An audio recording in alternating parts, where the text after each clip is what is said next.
Bonjour.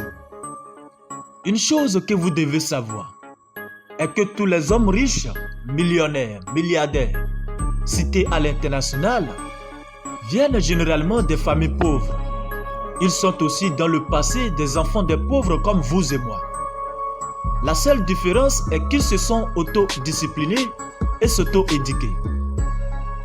Et chaque fois que vous m'entendez parler des hommes riches, je ne parle pas des agités de votre quartier ni de votre entourage, mais plutôt je fais allusion à des personnes qui savent transformer les idées en des objets au service de l'humanité et donc en argent comptant. Il s'agit des personnes comme Andrew Carnegie, Henry Ford, Napoléon Hill, Steve Paul Jobs, Thomas Edison, Jeff Bezos, Bill Gates et Warren Buffett et plein d'autres personnes qui sont des génies en imagination et en esprit. Ces milliardaires internationaux ont connu souvent des échecs sur le chemin de la richesse.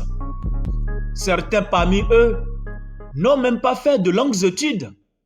D'autres sont des enfants abandonnés par leur père biologique, tels que Jeff Bezos, le fondateur de l'Amazon, connu à l'échelle mondiale, et Steve Paul Jobs, le créateur des iPhones et des iPads que nous utilisons aujourd'hui. Toutes ces personnes que je viens de citer ont en commun les mêmes caractères et certainement les mêmes idéologies de la philosophie de la richesse. Voici les 21 caractères communs à tous les milliardaires internationaux. Et je vous laisse le soin de vous identifier combien de fois ces caractères vous correspondent-ils. Les hommes les plus riches à l'échelle mondiale sont des rêveurs ambitieux avec le désir d'accomplir quelque chose de plus merveilleux au monde. Ils aiment apprendre tant dans la théorie que dans la pratique pour entreprendre. Ils sont rigoureux mais pas orgueilleux.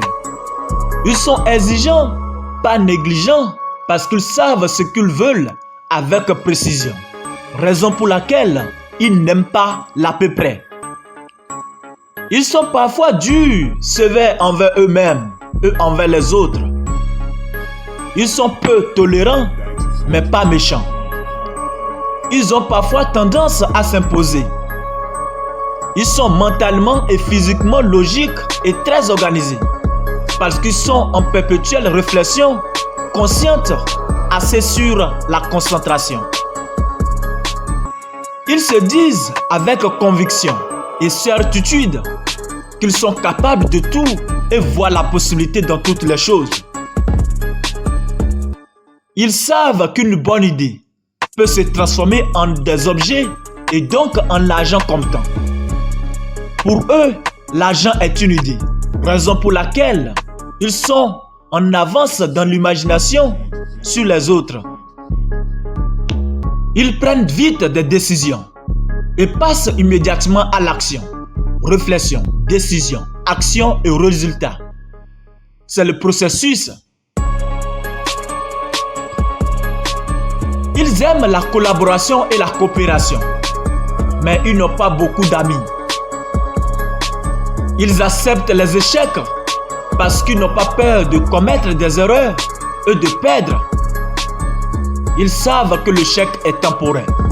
Ils n'aiment pas se sentir mal en se refusant le droit d'être malheureux si les choses ne fonctionnent pas comme c'était prévu. C'est la maîtrise des émotions. Ils ont une conception positive de leur avenir, avec une perception positive de toute situation, en toutes circonstances. Ils n'agissent pas selon l'influence des autres. C'est la connaissance et la maîtrise de soi. Ils ne critiquent pas et ne jalousent pas les autres, mais envieux.